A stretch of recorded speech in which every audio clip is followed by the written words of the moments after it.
Well, I guess I'm here because I'm also representing private financing, and obviously let's be honest and say that the private sector hasn't stepped up in the way that we would want the private sector to step up to financing education.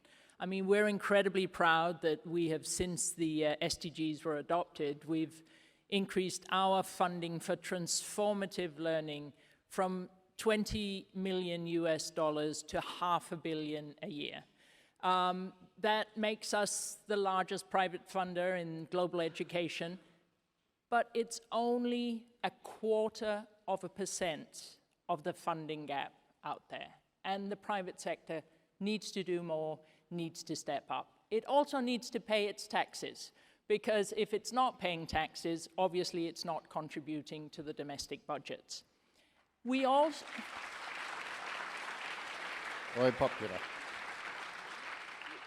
We obviously also need to invest where we get the biggest return on investment and where we unleash untapped human potential.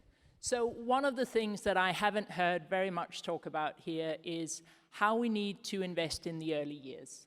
We know that if we invest in children from 0 to 6 and their learning and their play and their development, we can get a return on investment on about 13% on every dollar that we put in there.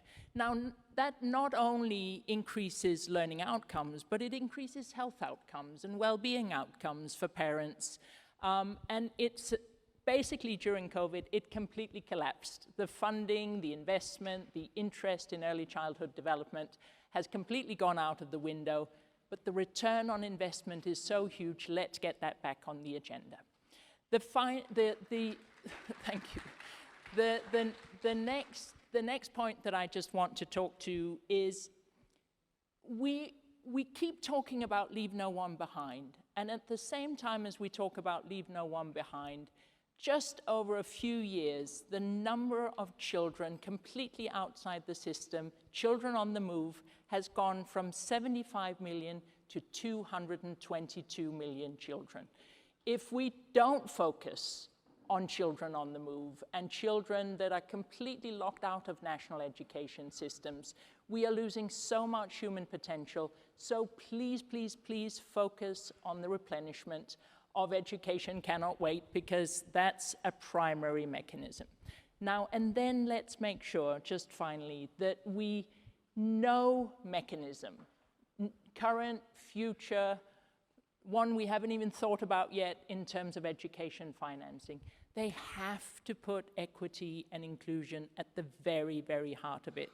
Thank you very much, Charles, for the work that GPE is doing to really accelerate inclusion and equality. Thank you for the multiplier funds that help private sector and private philanthropy come in and double up on every investment that's made. And thanks for making sure that there is that equitable line. We cannot keep talking about financing and not making sure that that finances goes to the most vulnerable children everywhere. We all know that private philanthropy is a little bit notorious for short-termism.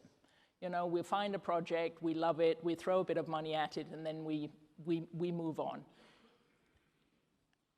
The way we think about it, and the way we'd love more people to think about it, is there is no such thing as transforming education that's any shorter than at least a 20-year investment.